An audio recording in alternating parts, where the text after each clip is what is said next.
Hello, hello, hello. Welcome back to the third hour here of Once Upon a Game. We're playing Across the Endless Sea. So, let's jump back into this. We're going to move on to the month of islands. And I think we were talking about Ian being the one responsible for this. I think like it makes a lot of sense, right? If the Waters of the Endless Sea playbook was in play, I probably would have just said, "Hey, last month in tides, that person should just be it." Yep. And Eric, I'm sorry, we're not gonna make it to the month of storms. But if we had, I would have given it to you. Yeah. Understood. All right, so let me do a quick roll. Can someone in things won and things lost just record what we won and or lost last time? Because I don't quite remember. We lost individuality, didn't we? Yep. Our virtues changed. Hmm? Did you actually pick something you won? That's good. Actually, you gained a virtue though, right? Because something else. Actually, Eric, did we pick what was one as well? No. I know we were like individuality is lost. Yeah. But like what's one? Let's pick up with that before we move on to the month of islands. Ian, I'm gonna send you this prompt slightly early so you have a little bit of time to think. Okay. A new virtual value, one that connects the people to their destination. I think this is paired with the fervency of collectivism. I think this is I think Cinta kind of gives us the real stakes of the matter, being like, this isn't a game. Like, this isn't something we're doing for fun. This is literally life and death. Oh, shit. Right? Eric, the ocean plays for keeps. Like, What if this isn't a yearly journey? The last time the sun died was 100 years ago when Cinta was a child. No one else remember. Like, they are the only person who knows. They're the only person who knows that this is real and not just ceremonial. Yeah. Fuck yeah! That's exactly what this. Oh, what the fuck, Luke? Yeah, of course. That's amazing. Yeah. They're like, if we fail, the world dies. Yes. Yeah, that's why it's like fucking I don't give a shit about your individuality. Like, it's like this isn't for us. This isn't for any of us here. This is for everybody ever. Yeah. And I think like the last week of the month of tides is just really heavy and quiet as everyone sits with that revelation. Yep. Except Weian, who is like irreverently still just like, merry because now his responses are always contrary to what is expected, right? Yeah, because he sees the world sideways. Yeah, he's our comedian. Okay. Yeah. Wow. So that's exactly it. I love that. So much. The fifth month, the month of islands, in ancient times called landfall, because there were once continents in the endless sea, and they may still be if you know where to look for them.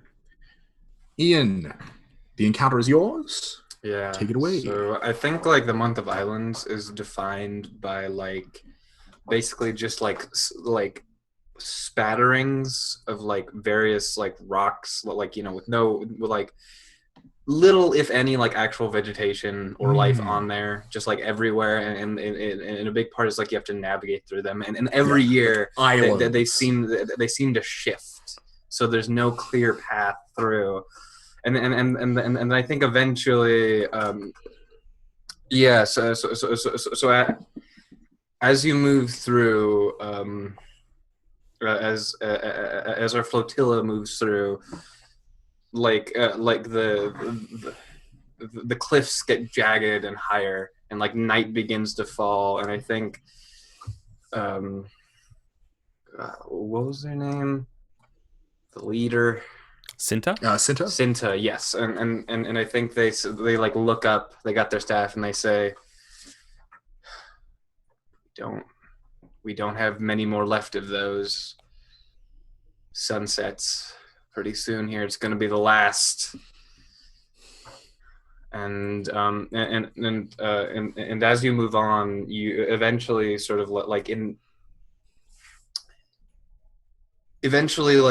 you're trying to maneuver through this stuff, and eventually you reach almost this like strange clearing, this clearing like where there's like this giant circle where there's just the small islands on the outside. Then in the middle there is just this giant jagged piece of obsidian, and sort of and sort of on the cliffs of this thing there's various men and women who you think are probably human. At least they appear to be from a distance, but you're not really sure. And I think, yeah, and they all wear like these strange like masks made of bronze, which is a metal which is like a metal, right? Which is just so very rarely ever seen, because it's hard to find an island with with any resources at all. And so they have like these shiny, maybe you've never even seen it before. They got these like shining faces, and they stand on these cliffs just looking, waiting. And I think, yeah, I think like you feel this deep unease, and I think as you move closer, like you hear chanting, this deep, sort of guttural chanting from these people, like from one person specifically, and the others just stand completely still, and they're like moving, and they're the one in the center, and as it goes on, like the flotilla begins to move like through thicker and thicker waters as it gets like blacker and blacker, and like this ink sort of blackness moves out from the obsidian, and eventually to where they just stop, and the person in the mask says, "Return from whence you came." Return from whence you came, Sunbringers. The night. Oh shit. The night. This is the land of the night. Okay, I just want to put out that the reincorporation with the ink, I fucking love it. That's amazing. Eric, how do we want to handle this? I am happy to speak to these people or sing chants at them. I'm thinking it's the voice of the people. All right. Let's see what we can do here. Let me see. Okay, so I'm just gonna put it out here. Like I think this place is mentioned in the tale of how the Sparkbringer made the sun. I think this is like a mythic location. I think continuing the like culture shock theme, like the people have been getting more and more uneasy as we've sailed up, because this is the island that they tell their children about that gives them nightmares. This place isn't real. This is the home. This is the home of night, right? Like it's not real. It's not a real place. But yet here they are, boats suspended in like unmoving inky water. That's what I was hoping. Yeah. Yeah. All right, cool. So I have some questions to ask.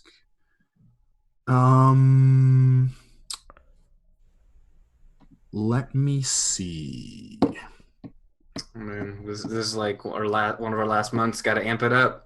All right. So, what patterns or natural laws govern the behavior? Govern this thing, right? Like, what are the mythic rules on which the island of night operates? That's a good question. I think the island of night, like it isn't like people think it isn't a real thing, and in a way it isn't, because it only appears when the sun is dying. Like it. Yeah. It is said that somewhere, like when the sun begins to fade, like a volcano will shoot out like this giant piece of magma. Shit. and like it will, yeah, like it is said basically to be like a cork on a volcano. Like that's what it is. Like basically the heat stops coming, and all it just produces is this black obsidian. Whoa. That's so fucking cool. Yeah, I think we've officially passed from Miyazaki territory into Ursula Le Guin, but I'm very comfortable with that. Yeah. I don't know. I'm cool with that too. I haven't watched enough Miyazaki movies. Yeah.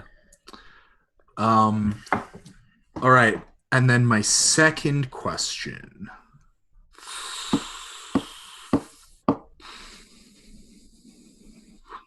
What tales of opportunity do we know of this thing, or things like it? Opportunity, interesting. It is said that those who rest on the island are not people in the traditional sense. They're not people who find it. There are our fears, our deepest, darkest fears, and if we were to remove the mask, it might return to us someone we have lost. All right, I know what happens. Oh boy. Oh boy. This is I have a plan, everyone. All right. So, we are going to confront it. Okay. Relying on ancient customs and ancient riddles to bind it to our will. Dang. And so what that looks like is this. Cinta comes forward. Cinta is like helped forward across the patchwork of rafts up to the northernmost raft, which is, I think, the raft of the voice. It's where the people speak from. And so from there, Cinta begins. Like Cinta remembers very, very dimly from their youth the ritual exchange that allowed the people to pass then, and is basically trying to imitate it. That's so weird. So they were probably a kid. Yeah, they were like 7, right? Yeah. So they're like fumbling their way and struggling their way through this ritual. But the camera, but like we pan away from this, and that kind of goes fuzzy, and the audio of it goes fuzzy, and instead we focus in on Weian, who's like perched over the edge of the boat, like poking the water. And kind of like looking delighted with the fact that his finger won't like sink into it. Yeah, that it's like so sticky and slow. And then there's like a spark of like some divine madness and insight in his eyes. I think as like one of the torches nearby like pops, and we actually see like sparks like reflected in his eyes. And he steps off the boat onto the water. Yep. Trusting it to bear his weight with like the wisdom. It's the buoyancy. Yeah. It's that moment, right? It's the fool in the Tarot Major Arcana, right? Stepping off the edge of the cliff with blind faith. And so he steps off the boat, unnoticed by all the rest of the tribe, who are all fixated on Cinta desperately struggles through this interaction, and Weian crosses the sea to the island, climbs the winding stair up the cliff as this long ritual negotiation goes on. And then at the top, suddenly we're back down, and like the negotiations break off as the lead figure turns around and sees Weian. Yeah. And Weian reaches forward, takes the mask off the face of the lead figure and puts it on his own face, and then embraces them. Can I just say something? Yes, absolutely. He takes the mask off of the person, and it's Weian the warrior. Yeah, fuck yes, yeah. And he embraces the self that he puts it on his own face, and then he embraces himself. Yep. And he Twilight Zone. And he ritually, accepts the return of that in him, and I think this is the point where we realize, I think there's like a weird like dream sequence flashback thing that happens where we realize that like Weian gave away his violence under the water because the fact that in his violence and in his aggression and in his warriorness, he frightened his daughter. Like that was a deep and unforgivable, like awful shame to him. This is like the ugliest part of him as far as he's concerned. Yes, yes. That's why he was willing to give it away. Yeah, But he takes it and he takes the mask off. He's accepted himself now. Yeah, exactly. He names the Gebeth, right? This is I'm just going, this is the end of Wizard of Earthsea, right? He names the shadow. He calls it by his own name. He puts the mask on and he embraces it. And I think like there's a chaste like kiss as if between like siblings or family. Yeah. Does it work? Does it work? Yeah. Yeah, that's the advantage. That's the advantage of having amazing scenes and the best answers to things. It's really interesting. No one in no playtest yet has anyone ever been like, no, it fails. Yeah. we've had cost, but we've never had failure. And I'm curious to see if that is like a design error on my part, or if that's part of the desired gameplay. So yeah, what describe to us kind of like roughly what happens and what is won. Oh, rather, how much is won? Is that me? Yes, that's So you tell us how much is won and roughly what it looks like, and then Eric will tell us what it is. I think Wei the warrior walks back like across the sea and as he does, like, you know, the like you know, with every step like out ripples like this clear like, you know, tropical water with every step as he moves forward and he comes back. And I think I think like Cinta looks at him deeply, and I think like whatever signifies Cinta as the leader, like maybe a big headdress, they take it off and put it on him. And so I think you win two things. All right, Eric. Okay. What is one?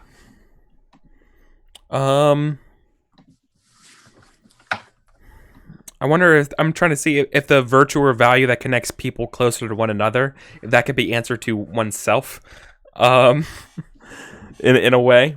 I'm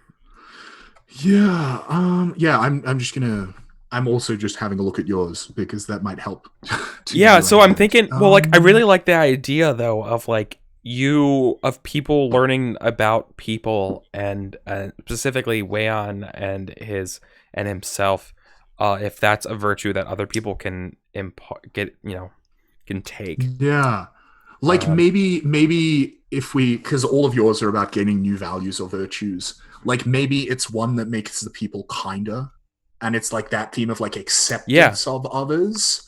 And then it's also one that is about like self-acceptance or self-knowledge, and it's about making them more wise. If you're feeling that. Yeah, no, it's a deeper, like it's a value, right? It's the value, it's a deep respect for kindness, compassion, and a heart open to others. But really, I think it's kindness, compassion, and a heart open to oneself.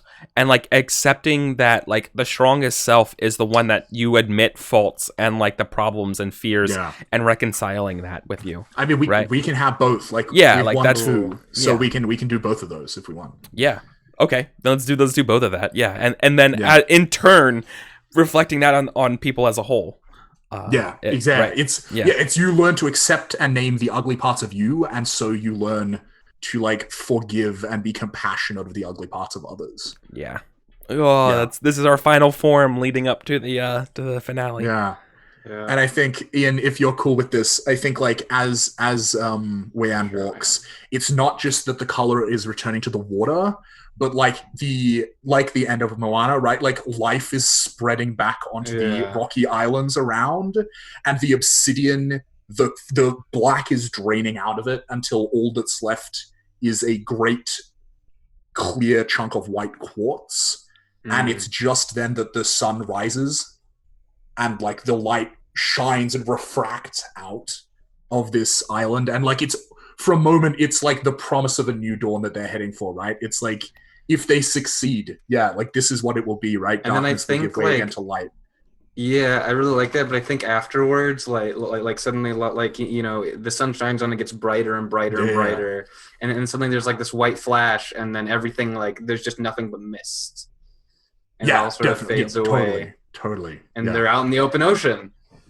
Yep, cool. All right, and they're headed into, because for viewers at home, we've decided to skip ahead. So we're now at month 12. Yeah. Yeah, so we're now at the traditional month that ends the journey, the month of return. And we now have a choice to make. If there was someone playing the hands of the people, they would make this choice for us. But no one is. So as a group, we're going to make a choice. And I'm going to read it out so that everyone at home can share with us in this moment. So, the people's journey across the endless sea has a destination. When the people finally sight their destination, what last challenge must they overcome to reach it? A rough and feral sea, whipped into fury by high winds and driving rain? A jagged and treacherous reef, a maze of razor edges and tricky currents? A thick and impenetrable bank of fog, defying the wind to remain utterly still? A floating stronghold of mercenaries, greedy, well-armed, and merciless? Or a terrible beast of the abyssal depths, ancient, cunning, and hungry? So I know what I want, but I don't know which one's the best way to express it with the answers. I want it to be something about the Harbinger. I feel like maybe the Harbinger has grown. Yeah. Let's go creature of the like abyssal to think depths. as it flies. Okay. I don't know. This is what I had at the beginning. Yeah. Like as it flies, it just expands somehow. Yeah, absolutely. Yeah. Cool. It is the shadow being cast by the dying sun. Right? But by the setting sun, right? Yeah, More that's specifically, the like, brighter it's the shadow that stretches out as the sun sets. Yeah, the brighter the candle, the darker and longer the shadow. Yeah. Okay. All right. So it sounds like I'm taking lead on that. So do you guys want to like narrate the passage from the month just passed into the month of return while I make some choices and figure out what this last encounter is going to look like? Yeah. So like, Sure. man, we've traveled far, and this is like the montage, right, of the various different challenges and ordeals. I think we've actually, unlike other parts of the game so far, we've met other flotillas of people now, and like we've shared in our stories, and we've traded and such.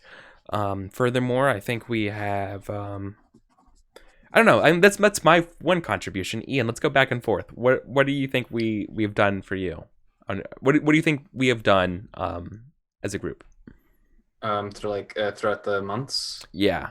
I think like there's a moment where I don't know. I just like the idea of like a giant whirlpool at some point, and like we sort of skirted the edge of it. Yeah, maelstrom. Like just barely, because if we go too far out, it'll take too long.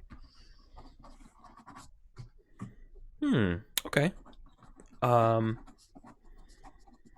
Yeah, I definitely like the idea of a misty, terrifying fog at certain points.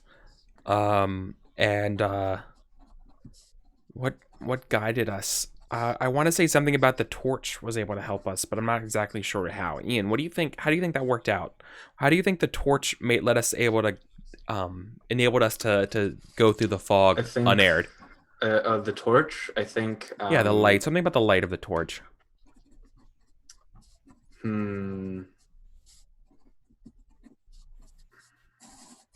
I think like what happens is like when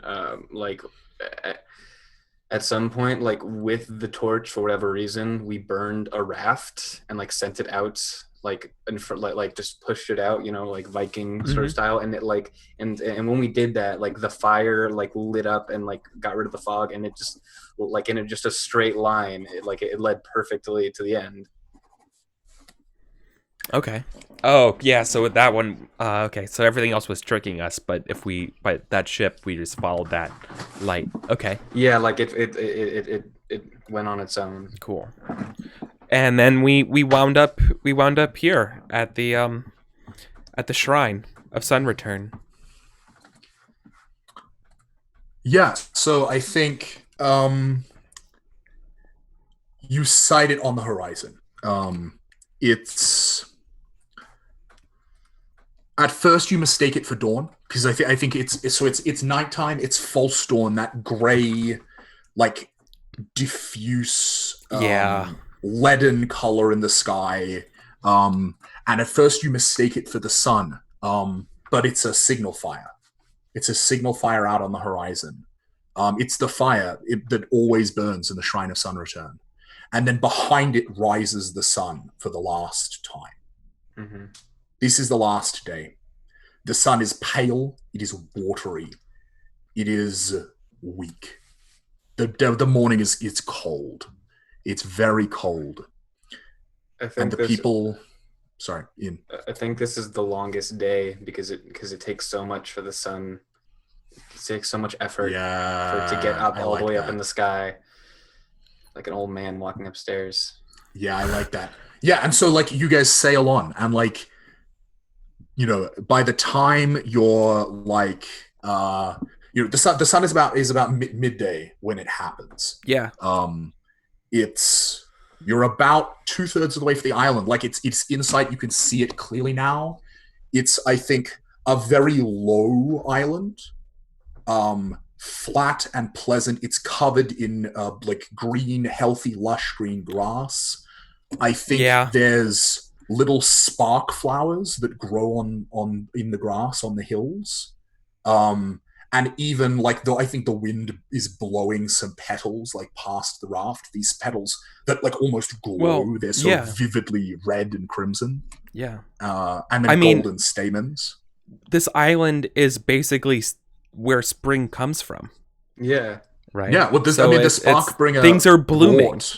The spark bringer brought the sun and brought spring to the world. So it looks like the beauty, the majesty of spring is like what I'm hearing, right? Yeah. And so for the like permanent spring, there's like a beautiful moment. It's like you're now close enough, and it feels for a very brief moment. It feels like sun. It feels like day again. It feels warm and it feels like a bright day. And then everyone sees a great shadow cast into the water between you and the island. Vast, like larger than the entire flotilla combined. And everyone looks up at the sky for the Harbinger, and nothing's there. And then you look down in the water, and peeling up from the waves come pair after pair after pair of great feathered wings, dripping ink and shadow. It is enormous. It is vastly outsized now, the Harbinger. It has fed on the death of the dying of the sun and has grown strong and powerful. It is made almost as much of the ink of the islands and of shadow as it is of flesh. Its feathers fall from it into the water, and wherever they fall, they dissolve back into ink and the water starts to go dark. And the tendrils of ink are reaching and spreading out towards the people's rafts. It doesn't have eyes in its wings anymore. It has hollow, empty holes. And set in the middle of its face is one great cyclopean pit where just a dark, coal-like eye that looks like a sun gone out is watching. Yep. Oh my god. Oh. Okay. All right. How are we gonna? Welcome to the end game, children. Yeah. Okay. This is the final boss. Let's figure out what we're gonna do. All right. So, can heart help this? I don't know if our virtues and values are gonna be able to help us out here. This might be an eye. Maybe. No, dude, you're gonna have to. I think this is an eye. Okay. This is definitely an eye. Remember your lessons, buddy. But like, yeah, this is on you to navigate this. Okay. Got it. Yeah. So I think just to like really drive home the image, I think it's crouched atop the water, which has now gone inky and black like it was around the island of Night. It's crouched on the island with its wings like swaddled around and kind of hunched around it. Yeah, like it's behind the island and it's like covering. No, it's like, it's in front of the island. It's larger than the island. Oh, You can't see the island. You can't see the island. You can't see the fire behind it. I think All you can see is this great darkness. It's like almost like the horizon. Suddenly, out of nowhere, it starts snowing. Yeah, definitely. Yeah. Like, it's snowing, but the flakes are black, and where they touch you, they melt into ink. Yeah. Like, you know those like really bullshit days of winter when it's cloudy and then you literally just cannot guess what time of day it is? Yeah, that's like my favorite kind of days. Yes. Yes. It's exactly that with like this like, it's almost like ash like floats down.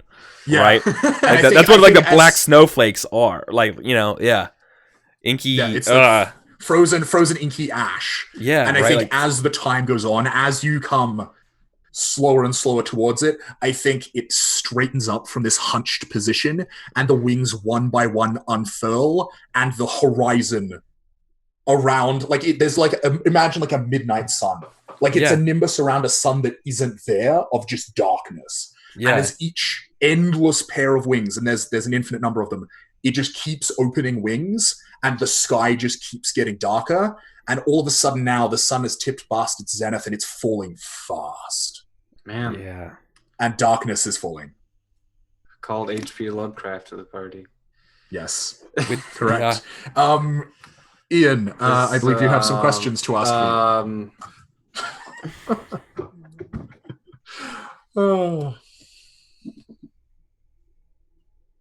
What is the people's best way past? The God of Darkness or whatever. Oh God. I've done all the hard work on you. Oh, okay.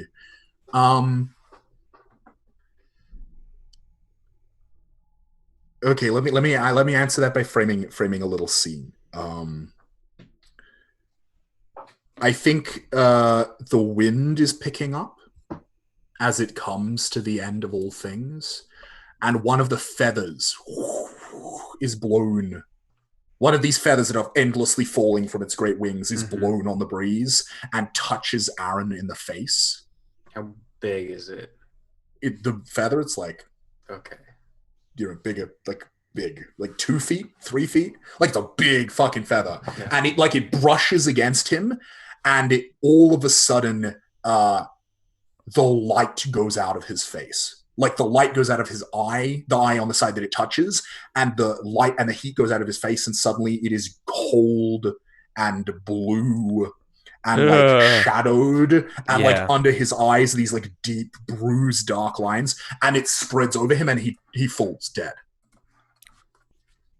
So don't touch it. Right? Whatever way you make, you must not touch it, for its touch is death. Mm-hmm. And then the feather blows on past him, and as it goes over the top of the one fire, the largest fire on Cinta's raft that's still burning, as it flies over the top, it seems to just like fade away in response to the light and the heat. Okay, so light and heat are your friends, and you must not touch it. So do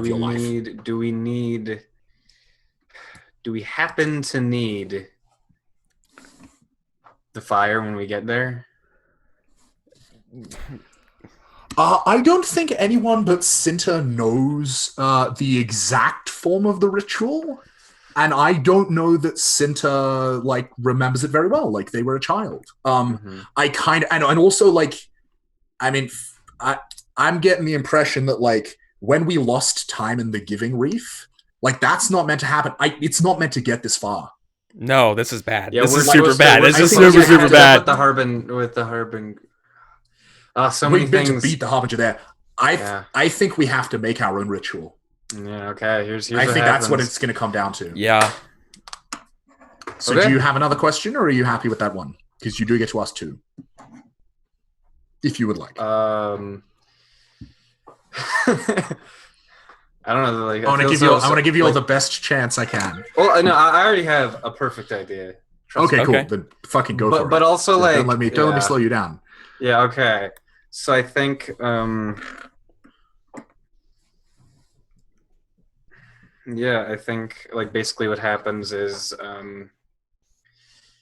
Yeah, like I think. Yeah, I think we get a scene of like Wayne talking to Cinta, and Cinta's like. And Wayne's like, what can we do? Like, what happens? You were alive when it happened last time, and they shake their head and they're like, I wasn't supposed to get this far. We were supposed to outrun it. That's what happened last time. And he's like, yeah, and I think he said, what are we to do in this darkness? There's nothing. Like, how can we go ahead without light? And Cinta like puts a hand on his shoulder and she says, you know what you need to do. And Wayne shakes his head and he's like, I can't. And then Cinta says, it's the only way, and you know it is, and you know it to be the only way. And he shakes his head again and he says, for the people and for the world, I will do this thing. Oh God. And yeah, and I think the first thing that happens is everyone takes the fire and passes it from ship to ship and begins burning all their ships as they like race forward, like paddling and stuff, and then like and all these like fires and stuff like come and the thing is like thrashing and stuff, but whenever it tries to reach a fire, it gets damaged too, and it's burned. And it burns away the inky blackness and stuff as it gets close. And then I think we see like And then as this like intense fight, like things everywhere, like the waves are raging, it's a blizzard all of a sudden, it's a blizzard of darkness all of a sudden, and then I think like we get like we move, like the camera moves from this giant like scene sort of sideways and moves down into complete and utter darkness, and I think we hear just this slight paddling, and I think as we hear this paddling, it's almost like as if like all the noises become visualized, and this paddling, all the movements become visualized, and like the raging up top, and like the fish like begin to swim, and then all of a sudden we see this outline of Oka, the daughter. The only one. Yeah. Okay. The only one who could have ever made it through the darkness, because she hasn't been able to see for so long. That she's the only one that could have made it, and she swims, and amongst all this fighting and stuff, we just see her silently, quietly go on the shore, take a breath, and just walk into the spring. I think I might roll us back there. I think I might do a thing because I think it is cool. It's technically I'm breaking the rules of my own game, or I'm bending them a little. I'm gonna say it doesn't work in that Oka alone now has to face this encounter. Like the people burn, they're gone, Oka is in the darkness, Oka is protected from the darkness, that danger no longer threatens her. But that's not the only thing about this darkness that is dangerous. And so so basically we roll onto a second encounter with the same thing, but Oka is all that's left now. If you're cool with that, Ian. Sure. I mean, I mean, if I may, I'll hand it over. Since it's a new scene now, I'll hand over my work over to Eric. Here you go. So because here we go, right? So I mean maybe that's a good thing too. Like, have like a 3-act or whatever, or 2. Like, exactly. Somewhere. So I think the ships burn, the creature is distracted. Oka is sailing through the darkness, and for a moment there's just like nothingness. It's like it's silent. All she can hear is her own heart terrified, beating like pitter patter. Like the heart of a small bird. In the darkness. And then she hears because like the sound of the rest of the people has faded a long time before, and then she hears a voice from the darkness. It's the voice of her mother. Then she hears another voice from the darkness. It's the voice of her uncle who died. Yeah, they're asking. They're calling out to her father. She hears the voice of Cinta. She hears the voices of the people, because the other thing that is dangerous about the Harbinger is that its voice breaks minds. Yeah, and it's and so they're pleading with her, they're begging, they're crying, they're blaming her, and she can't see anything. Yeah, and she can't see anything for all she knows. And in fact, I think this is the really like awful, insidious part. It sounds just like them, and it has their personality, and these are things that they might plausibly be expected to say in this circumstance. Like, for all she knows, this is really them. So what are they pleading? Because she can't see to tell that that's not true. I think it's not that they're pleading with her to do anything in particular. I think they're blaming her. I think it's a torrent of just like awful, hope-sapping, like mind-breaking despair. And this makes sense that the heart is going to resist this. Which is why we're rolling blind girl. That's right. Come on, Eric, bring us home. What values do the people have that will guide them through this encounter? What values do the people have? Let me just check that because I've forgotten. Yeah. We gained some on your playbook, didn't we? I want to watch this movie. We gained. What was it? We gained an acceptance of love for ourselves and love for others. Were two of the ones that we had. Yeah. And then I'm just having a look at your playbook now and trying to figure it out. Oh, okay. So we haven't hit this one yet, and I think this is a really cool note to hit. A deep respect for the sanctity of life and the weight of its loss.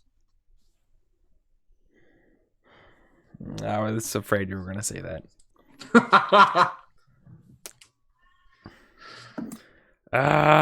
Okay. Do you want to ask a second question? Yeah, I do. I definitely do.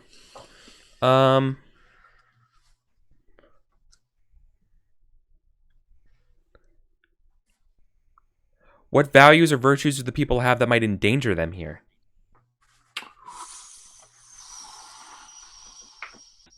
Ooh, there's a good question. And we lost independence, didn't we? Yes. Let me just delete that so I don't get confused. Fair.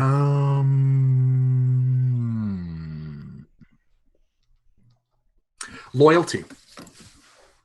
Yeah, makes sense. Because that's right. That's what they're tugging on. What you asked? You're expected to do this. What they're demanding? They're saying to her, you did this. We are dead because of you. Like, don't move forward. We are beyond death now. This place, we are outside of death, right? Like the Harbinger cannot die. It is deathless, immortal. It has been for as long as the world has been. And they say to her, if you sacrifice yourself, if you sacrifice the light, you can bring us hope and warmth here in the darkness where you've stranded us. It is your duty to sacrifice yourself and the one for the sake of the many of your people. Yeah, right? Like the world is not our concern. The world is not part of us, right? We're collectivists now. Yeah. The only people who are people are the tribe, and it is your duty as the one to sacrifice yourself for the many. And so, it's loyalty and steadfastness and utilitarian ethics that is going to endanger her. So, which is typical of utilitarian ethics. She will. What makes it even worse is as she's trudging through the water, we don't this is something that we see as viewers. Her feet are scraping against the clams that she wasn't allowed to have. Oh. As she's walking, and I think she would make in her the moment when the voices get to her the deepest, right? In those moments when she's alone, she doesn't have the torch, she lost it, and the darkness, and it's telling her to reveal herself. right? Something like I think a little like like a little burning scrap of the what would we call the mothership? What do we call the ship that Cinta was on? Yeah, Cinta was on, like the big one. Hope. Just hope. Okay. Yeah, that there's literally I know it's like literally a flicker of hope, like that's still burning, right? And like so like right when she's getting ready to do that, like it bumps into her, right? And she just takes that and silently as because it's the same fire. Yeah, because it's still the same fire, and she feels that warmth, and she knows that. She knows that all the costs and sacrifices that everyone's had to make, and they know that this is the trickery of this creature, and they rely on the I think they rely on their own courage, and say that if our own and I think this is what they say, and this is what makes it, is that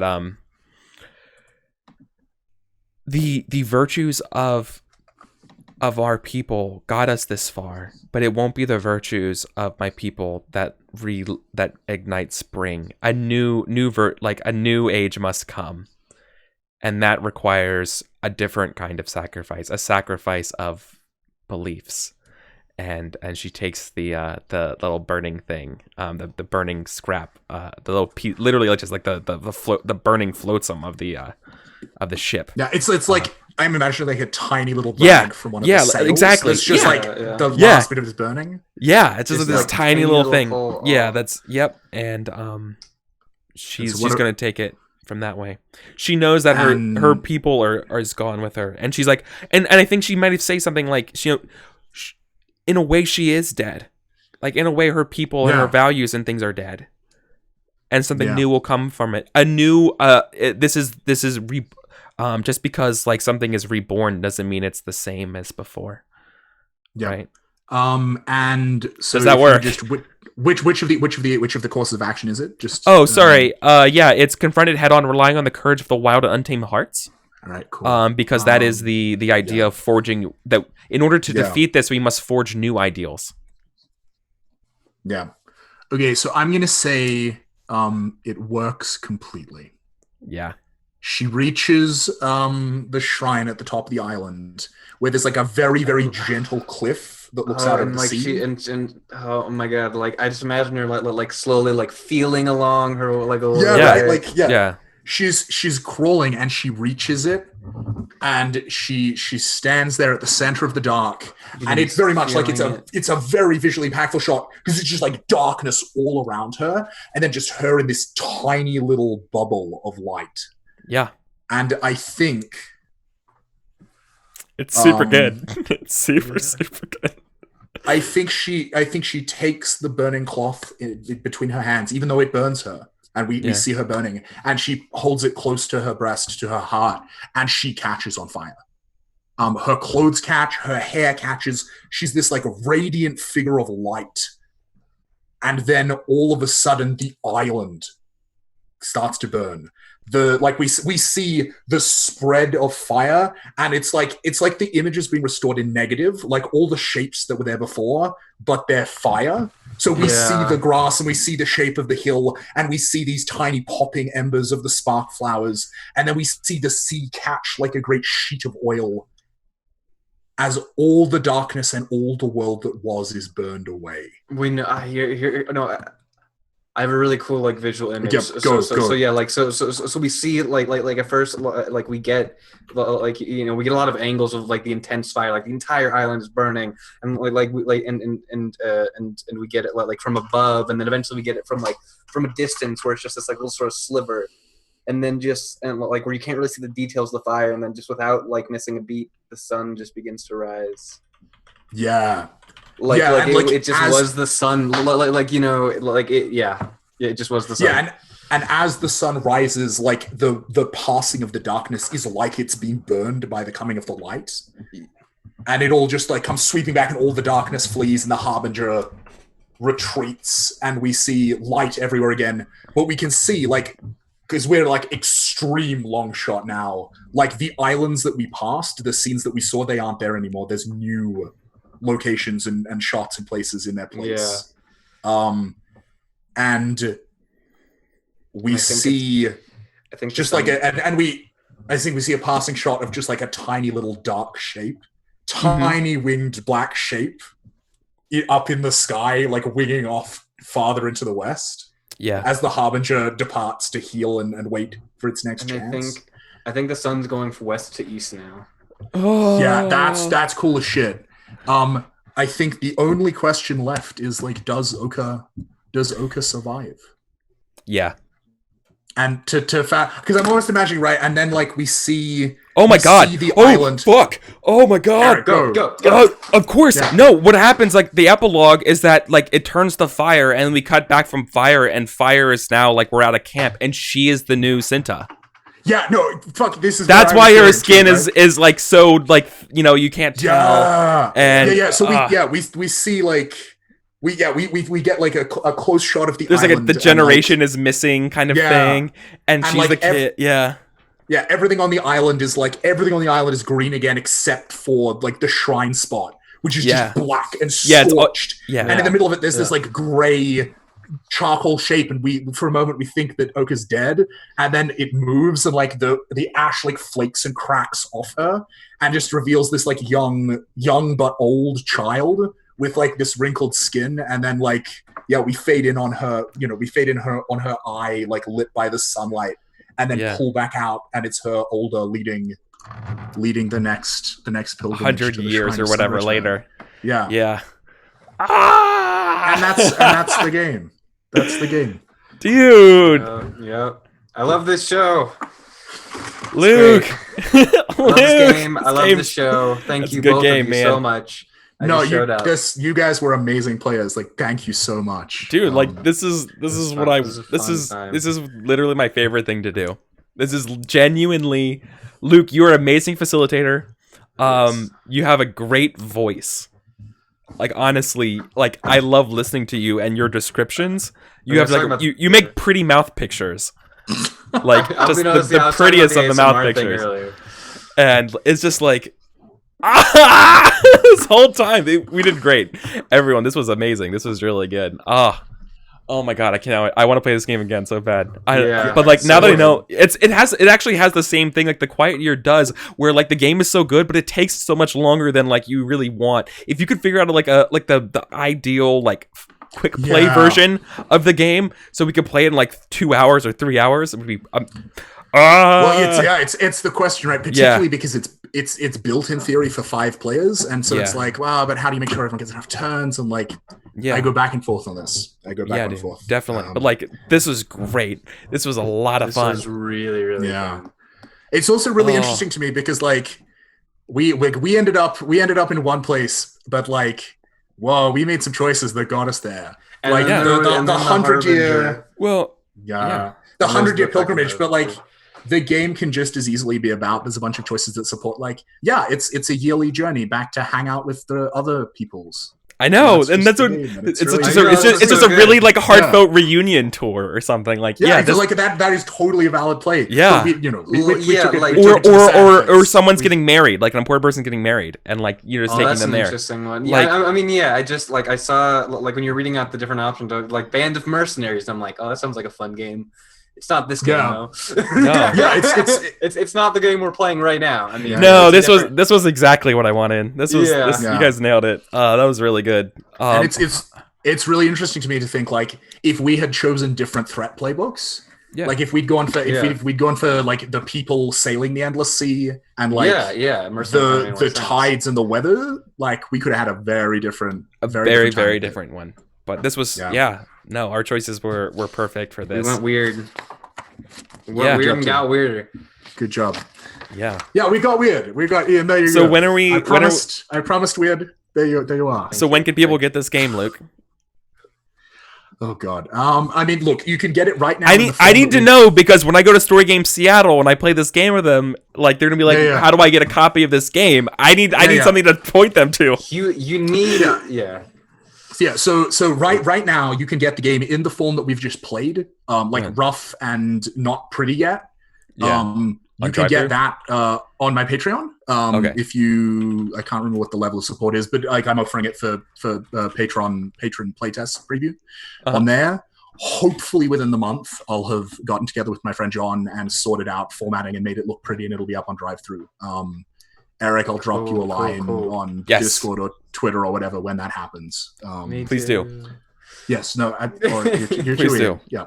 No But problem. yeah, really enjoy this game. Yeah, it's very Although I'm definitely gonna do if you choose to not do the map component part, I understand. I'm always gonna play this with a map. Yeah, same here. Yeah. No, increasingly I'm like This is where our attracted to the best. idea of This the is map. where this is where well, Oka lost her eyes. Honestly, well, like here's something that like I think the map that's something that really sticks out is it's the legacy, it's the end, it's what you're left with at the end of the game.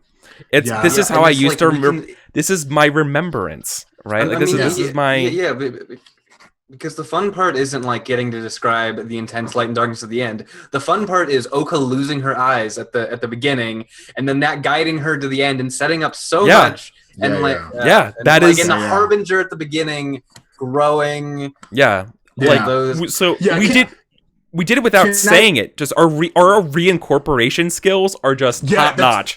I mean, that's why I have this little list right here. Yeah. So I had everything back into it. My notes were just like notes about the badness. So I was like, what is the Harbinger now? It's many-limbed, feathered, gargantuan, cyclopean, and elemental. Yeah. That's what I got. Like that, the ability to reincorporate or like twist older things. So like something like Fall of Magic kind of does, and something that the Quiet Year kind of does as well. Some of the prompts are the opposites of one another.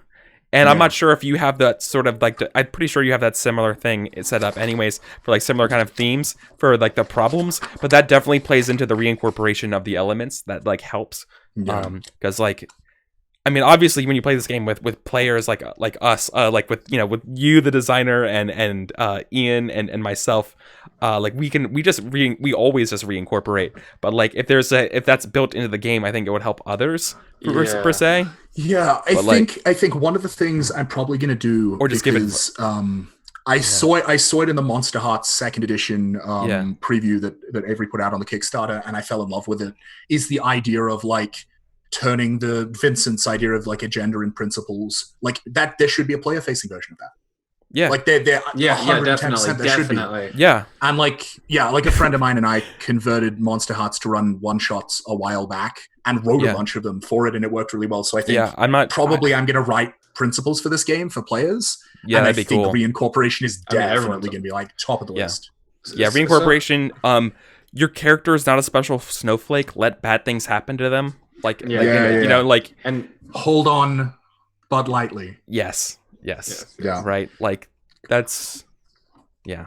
Also, listen to the other players, which is something I struggle with sometimes because I get super excited. But yeah, I think you do a great job, personally.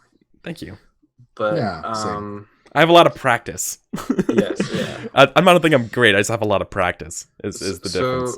Something I noticed is like like the things that you and me picked, Luke, like like the Golden City and all that stuff. None of that got used. No, and it didn't. No, like in like maybe that's like on part because it wasn't on our sheet, so we didn't like really see it or think about it. But like inherently, I think like the heart is always connected to their virtues and things, like with their questions and with like what they win and lose. Yeah. Right? Well, so the hope is like every one of the tales, for example, on my sheet, or the opportunities and warnings on yours, there are at least 2 of the prompts that could be reincorporated to turn into that thing. So like, maybe there's not just maybe have it more explicit, right? Like maybe just be like, explain how one of your tales, and then like over here, like basically helps you or whatever, or like how does this tale tell us what to do or whatever. Yeah. Like to make like the voice, or tie it into, or like nod to it in maybe some of the months. Like, you remember how we were talking about a little bit like month prompt kind of stuff? That's an option too. The month of Tales. Also, Yeah. something that I was thinking about is like maybe it wouldn't be good. I mean, like Eric suggested like cards and stuff, like because that'd be interesting. But also as a counterpoint to that, what I like about having months in a set order is you can like with the prompts you can like sort of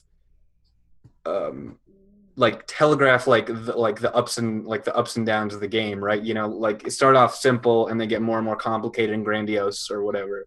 Oh yeah. Oh yeah. I wanted to be clear though, real quick. Like when I meant by cards, not to randomize the months, but just in terms of you seeing the deck progress and seeing what each month they are. It's basically or you just write out what they say in each of them. Just like having that in front of everybody to see, I think is I don't know. Like I'm a visual person, so like that helps for me. But yeah, that's not necessarily a design thing. That's just like a play preference thing. Eric. What about this? Let me pitch you something, right? Because I'm into the map thing now, right? Like there's a map sheet that you can print out, and it's blank except for a track along the top that progresses that tracks the progression of the months and their meanings, and then you draw, and then that becomes the geographic guide for the way that it's mapped. Oh, yeah, that's really cool. Yeah, see that's awesome. That's some cool stuff there. I'm gonna write that down. I mean, I don't have to because this will be up on YouTube and I can rewatch it at my leisure. But I'm gonna write it down. I know. Oh man, notes. Month. Yeah, tracking. Yeah, I think the one big thing that's coming out of like every time I play this game is I'm like, I need to revise my assumptions about how long this game takes and whether it should have 12 months in it. Yeah, it's because you can do fast, but I think part of it is I mean, you don't want to, and also setting the scene. You want to communicate information to the players, and the player basically, as they're describing their shit, which is great about this game because this role playing game, their conversation, and everything. You are desperately trying to say why you win. And that's what your scene is describing, right? What is the mechanic of this game? Fictional positioning. Full stop. Yeah. So real quick, I know some people were dropping in and being like, "What the heck is this? This is awesome." So this is Across the Endless Sea. This is written by Luke here. This is his game. Yeah. Right? It's their game. This is a game that chronicled the story of a group of people, a community of people, on boats and things, accomplishing a journey for something. And we play to figure out why they're doing it and what happens along the way, and the trials and tribulations that they face. And it is fantastic. It is really, really, really good. I had a great time with you guys. This was really, really cool. And like I always get a special kick out of this game because like I know, maybe not by memory, but I know all of the prompts. And so even when they're randomly drawn from a deck, I'm like, I know what this prompt is, and I love where you're taking it. Yeah. Because I always just get to sit back and watch people do crazy things with them, and I'm like, that is not what I intended, but I love it. Yes. Yeah. And eventually the plan is that there will actually be like a PDF that you can print out to make a deck. Yeah. So it'll be like on the top it will have which thread it is. Yeah, and you'll draw from the bottom of the deck and then hand it to that person, and they'll then be the only one who reads it. This game is like, I feel like if you just play this game maybe like 10 more times, it is like, and just find any typos or like like the random like clarifying things that are impossible. But this game is like good now. Like this game is really good now. And like this, all you need is like the finishing polish stuff, in my opinion. Right, like going back and forth adding a map is something that a lot of story games do. I know maps are cool. That's ultimately that's what happens. But that's, you have no qualms with doing the stuff. Let me know if you like, dude, this was so good. I really want to play this again. I would love to facilitate it now. I want to facilitate it here again, and then I'm going to facilitate a story game Seattle and get everyone addicted to this, because this is a super good game. This is really, really fun. Like that is very much appreciated, Eric. Yeah, it is very, all the things he said except for going to story game Seattle. Yeah. I wish. I keep being like, God, I want to go play Northwest, but I think I'm going to be able to do it this year. Are you coming to go play? I think so. I mean, I live in Central Oregon, so yeah, come canceled. up here. All of you are canceled. Outrageous. Oh man, I know. Oh, Luke, this is good Yeah, stuff, it's man. very fun. Awesome. Yeah. Cool, guys. All right. Well, that's gonna do Once Upon a Game for us tonight. Luke, where can people find you? You can find me on Twitter at Wildwoods Games. One word. You can find me on Patreon at Patreon /Games from the Wildwood, where you can get a copy in advance, preview playtest copy of this game. And I have a blog, gamesfromthewildwood.blogspot.com, possibly .au, I can never remember, where, among other things, I chronicled the design of this game. I did a series of posts walking through as I designed it and my thought process. Oh, that's cool. Oh. You take a look at that. Yeah, if you want that sweet behind-the-scenes access to the material, you can find that there. Awesome. Right. Oh, and I stream games sometimes on Twitch. I'm done. Awesome. I need to, okay. Oh my god, I'm so excited.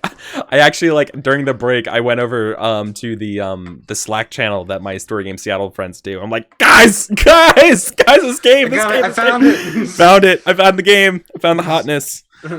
So yeah. Oh my god, this is great. Yeah. Look, Eric, awesome. you ever want more of that good shit? You know, like I've got the heroin as well as the cocaine. I mean, we were talking about earlier. Look, man, like, I'm trying to find your Patreon. I can't find it. I'm fucking up. You need to type it in, share it in chat because I'm trying to find it. I need this. I need this in my life. You're on a mission. You're on a mission. Yeah. I can see the determined look in your eyes, Luke. Like, I need to find this. Nice. Yeah. Help people help me. So I'll be back on Friday.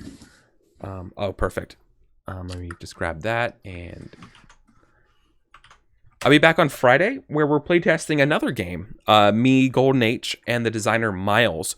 We're playing a game that's basically like Twin Peaks, the show. So that's gonna be a lot of fun. That's fucking cool. Lonely Pines. Yeah, so that's gonna be a super cool game. Ben Robbins suggested I reach out to this guy because he's the one who's doing this murder, like surrealist murder mysteries, soap opera-y thing, which is, I'm super excited for it. So I'll be back here Friday, 6 p.m. starting time, and then Saturday I got my classic Pendragon and everything like that. So there's plenty of me to come around, and thanks for hanging out and watching Once Upon a Game with us, guys. So take care, everyone. We're gonna get out of here. Ian, safe sailing. Ian, was there anything how can people find you? Sandtrek. Okay, fair enough. Yeah, you're just Sandtrek on Twitch. I'll have a Twitter someday. Well, I mean on Twitch and Discord, more importantly. One day. All right, Probably we're out of here, guys. Week or something. Bye. See ya.